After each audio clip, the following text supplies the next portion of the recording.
Assalamu alaikum, урматтуу бир туугандар, урматтуу тоок багуучулар, кандайсыздар? Ден соолуктарыңыздар жакшыбы? Кичинекей тоокторуңар чоңоюп, чоңдору тууп атабы дегендей, кыскасы көптөн бери кабарлашпай кеттик. Чындыгында жумуштар өтө көбөйүп кетти. Бир аз эми убактап сиздер менен байланышканга аракет кылалы деп чечтик. Мындан бир 3-4 ай болуп кеткен окшойт видео тартып элегебизге. Андыктан мурдун ошо акыркы чыгарган жөжөлөрүбүз кандай болду? Тууп атабы, кыскасы бүгүн отчеттук видео десек болот. Кыскасы балапандар жакшы чоңоюп калды. Олардын бардыгы балапандар болчу. Баягы эрте жазда чыккандар. Тилекке каршы саткандар эми Кудай ынсап берсин да, негизгиси. 10 штук алып келсем, 10 штуктан мына жайнаган 8 короз, 2 гана тоок болуп калыптыр. Макиш, мекиш деп да коюшат экен кээ-бирлер, мекиян. Калганы бүт жайнаган короз. Короздордун бир аздан азайтып келтабыз, сатчысын саттык. Буюрса, бүгүн да кайрадан айылга кетип атабыз. Эми кайра келгенден кийин короздорду байлап соебуз. Сойгондон кийин канча килограмм берет? Негизи ушул күнгө чейин брама союп жеп көргөмүн. Тилекке каршы полу брама аралашмаларын союп жеп көргөнбүз. Бирок чисто брама союп жеп көрөлөкпүз да. Анан канча килограмм берет? Кандай болот? Чогуу сиздер менен күбө болобуз деген ойдомун. Эми азыр булардын негизи туушу аябай жакшы болуп атат. Тууп аткан кез. Күнүнө кээде 5-тен 6-дан тууп коюп атышат. Негизи той тургандар азыр 10 чакты бар да. Бул жерде вечный групп болгон тооктор ушундай тажатат экен. Мына жатат. Кыйраткан астына экини салып алган, мына. Кана дагы бирөө. Потом. Экөө жүрбөйдү эле жана эле. Бирөөнү өзүң жеп койдуң же жылдырып алдың башка жак. Мына. Экөө жүрөт. Экөөнү салып алыптыр. Вечный качан болсо групп болуп жатат. Алып койсоң тажатат. Кайра башка жака барып жатып алат. Кимге керек болсо айткыла, балким. Инкубатор тоок кимге керек болот экен болсо айткыла. Мага негизи групп болгон тооктор жактырбай жүрбөйм көп деле. Андыктан сатышым дагы мүмкүн. Быйылкы чыккан балапан жөжөлөрдөн болчу, жазында. Тууп баштагандан кийин эле 1-2 күн тууду да ошон менен групп болуп жатып алды. Так, андан кийин негизи тооктордон бирөөсү дагы бир жолу айылга барып, кайра келсем, эң улуу тоогум бар эле. Ошол кайтыш болуп калыптыр. Келгенде эмне болду десем, үйдөгүлөр өлүп калды деди. Анан кылмыш ишин деле козгогон жокпуз. Бардыгы тең эле заинтересованный лицо болуп калат экен. Кылмыш иши боюнча айтканда, андыктан ошол боюнча ал кылмыштын бети ачылбай калды. Балким өлүп калганбы? Же билбейм кыскасы. Так, ар жагын өтөбүз. Бул жактагылар майдын 25-inde чыккан жөжөлөр болчу. 1-2 гана тууп баштады азырынча. 8 ай боло элек. 8 ай ушул айдын аягында 8 ай толот да буюрса. Бул жерде 3 порода бар. Булар мраморный кох. Мен үчүн ушул кох орустар кохинхин деп коет. Ушул сөздү айтыш мен үчүн өтө оор. Мен кох деп кыскартып коем. Өтө салмактуу, өтө чоң. Анан брамаларга окшош мындай токтоо тоок болот экен негизинен. Андан кийинкиси бул жерде бар. Бул экинчи порода. Бул дагы кох, бирок серебристый, окамленный деп коет экен.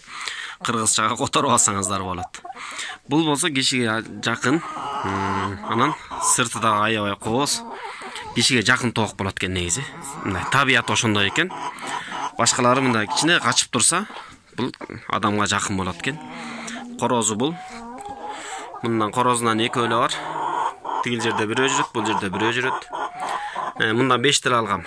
Булардын жакшы. То есть так, 1, 2, 3, 4, 5.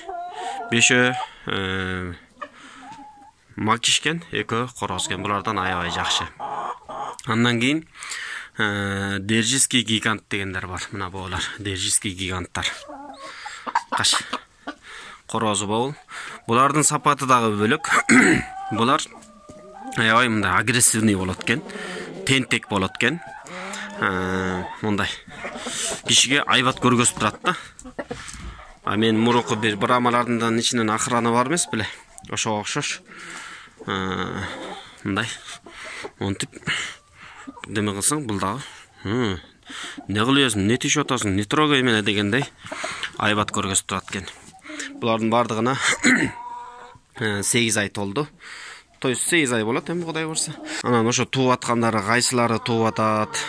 Именно бул кичинекейлерден тууп атабы же боболордон тууп атабы билбейм. Бирок жумуртка тууп башташты. Аз эле болду баштаганына. Держиский гиганттан 10 алып келгем. Мындан да 5 короз болуп калган, 3 корозду сатып ийдим. Бир тоогуна кошуп туруп, анан калгандары ушул жерде. Бул жерде тукумга ала тургандар бүт бардыгы тең негизинен боболордон бирөөсү ашык, же сатам бирөөсүн, же союп салам. Анан калгандары ордорду менен. Анан бобол жакта дагы бир аз. Эң акыркы видеолордун бири ушул болчу. Бобол жакта ким билет бул не деген пародалар. Кадимки эле адлер деген жумуртка багытындагы тооктор. Булар дагы өтө тентек, өтө шустрый болот экен. Баягы бирөө айтмакчы тамашалагандай. Жыгылып калсаң көзүңдү эле чукуп жеп ала тургандар ушулар экен да. Кээде берсең эле колуңду кошо тиштейт. Аябай тың болот экен. Жандары деле бекем болуш керек деп ойлойм ошого жараша. Анан буларды эми билбейм. Менде эми тилекке каршы тоокана жок болуп аткандыгына быйыл негизи башка жака көчүп кетем деген ой менен күзгө чейин тоокторду көбөйтүп алайын дегем. Көбөйтөп алып, ойлогон ойдо кыстаган турмуш жеңет болуп, быйыл калып калдык дагы. Тоокторумду ушинтип ар кайсы жерде, ар кайсы кычыкта багууга туура келип атат. Буюрса буларды эми башка жака тоокана салынгандан кийин көчүрүп кетебиз го бардыгын.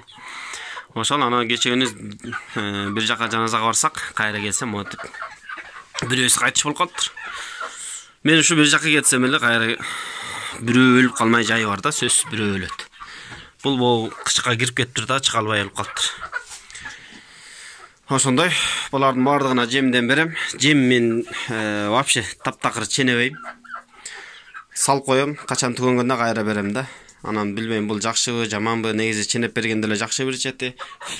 Анан айылга барсам, буюрса буудай таба келсем, гидропонно коет орусча, кыргызча кадимки эле буудай өндүрүп, биринге да аракет кылабыз эми кышкысын, буларга витамин керек. Ошол бир сыйра сиздер менен эми тоокторумду тааныштырып коеюн дедим.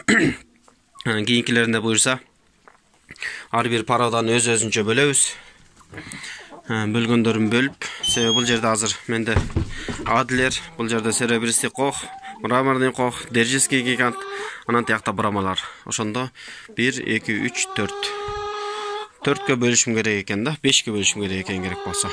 Анан бул жакты эптеп бөлүп, бир условия кылып, ар бир пароданы өз-өзүнчө бөлбөсө, чыккан балапандары бузук болуп калат. Кандары бузулуп калат. Ошол кийинки байланышканга чейин. Ассаламу алейкум, аман-эсен жакшы туруңуздар.